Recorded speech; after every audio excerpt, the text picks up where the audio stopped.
அஸ்ஸலாமு அலைக்கும். Welcome to kitchen. இன்றைக்கி நாட்டுக்கோழி பிரியாணி, பாஸ்மதி ரைஸில் ஒரு நாட்டுக்கோழி பிரியாணி ரெடி பண்ண போகிறோம். அது எப்படி ரெடி பண்ணுறதை பார்ப்போம். ஃபஸ்ட்டு ஒரு 1/2 கிலோ ரைஸை ஒரு பவுலில் தண்ணி சேர்த்து ஒரு அரை மணி நேரம் ஊற வச்சு எடுத்துக்குவோம். இதை ஃபுல்லாக வாஷ் பண்ணிவிட்டு இதை ஊற வச்சு எடுத்துக்குவோம். அடுத்ததாக நாட்டுக்கோழி ஒரு 3/4 கிலோ அளவுக்கு குக்கரில் சேர்த்து தண்ணி சேர்த்து இதை ஒரு 3 விசில் விட்டு வேக வச்சு எடுத்துக்கணும். அடுத்ததாக ஒரு பாத்திரத்தில் ஒரு 100 ml ஆயில் சேர்த்து ஆயில் சூடானதும் பட்டை, கிராம்பு, ஏலக்காய், பிரிஞ்சி இலை எல்லாம் ஒரு சின்னதாக ஒரு 2 பீஸ் அளவுக்கு சேர்த்துக்குவோம். சேர்த்துட்டு ஒரு 100 கிராம் ஆனியனை இந்த எண்ணெயில் சேர்த்துக்குவோம். சேர்த்து ஆனியன் நல்லா வதக்கிக்குவோம். ஃபுல்லாக அந்தளவுக்கு வதங்கினதும் மல்லி, புதினா 1/4 கட்டுக்கு குறைச்சலாக கட் பண்ணி சேர்த்துக்குவோம். சேர்த்துட்டு அதையும் ஆனியனோடு சேர்த்து நல்லா வதக்கிக்குவோம்.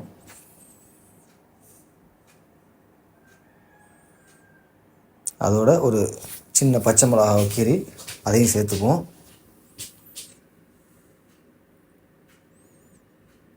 சேர்த்துட்டு க்ளோஸ் பண்ணி ஒரு 2 நிமிஷம் இதை அப்படியே நல்லா ஃபுல்லாக வேக விடுவோம். நல்லா ஆனியன்லாம் முறி வந்துருச்சு. எல்லாத்தையும் ஃபுல்லாக ஒரு மிக்ஸ் கொடுத்துட்டு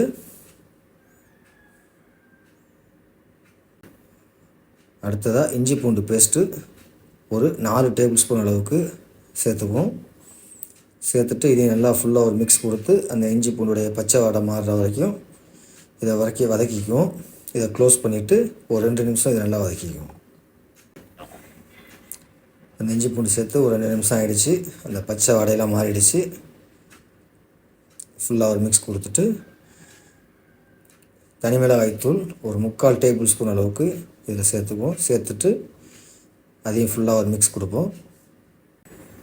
க்ளோஸ் பண்ணி ஒரு 1 நிமிஷம் வதக்கி எடுத்துக்குவோம்.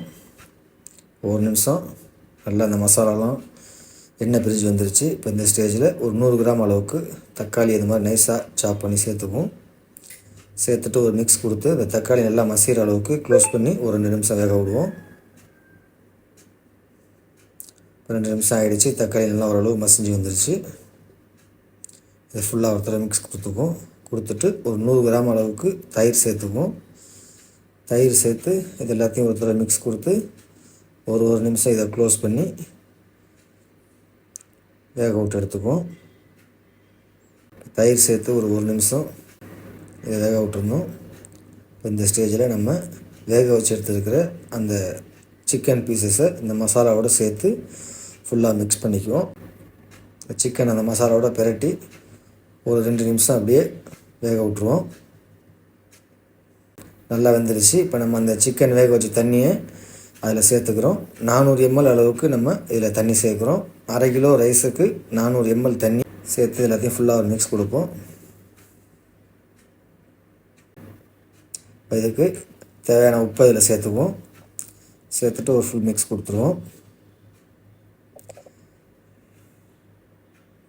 அடுத்ததாக நம்ம இதை க்ளோஸ் பண்ணி ஒரு நிமிஷம் கொதிக்க விடுவோம்.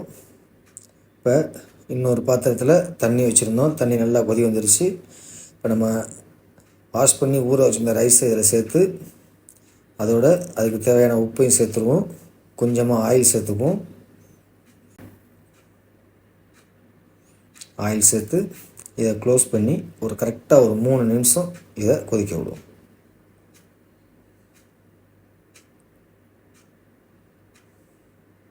நல்லா கொதித்து மசாலாலாம் எல்லாம் அந்த சிக்கனோட மெர்ஜ் ஆகிடுச்சு. இப்போ நம்ம 3 நிமிஷம் வேக வச்சு வடித்து எடுத்த ரைஸை இந்த மசாலாவில் சேர்த்துக்குவோம். சேர்த்துட்டு இது எல்லாத்தையுமே ஃபுல்லாக பரப்பி விட்ருவோம்.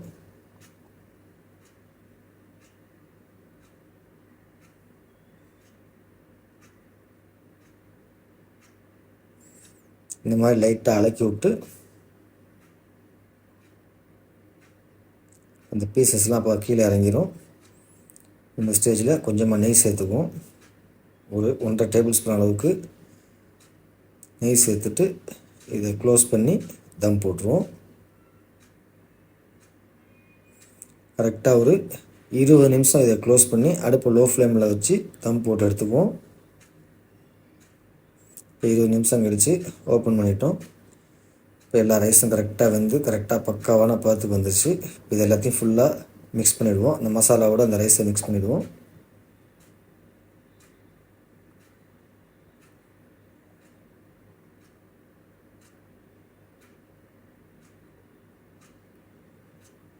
அவ்வளோதான், பிரியாணி ரெடி ஆகிடுச்சு. க்ளோஸ் பண்ணிவிடுவோம்.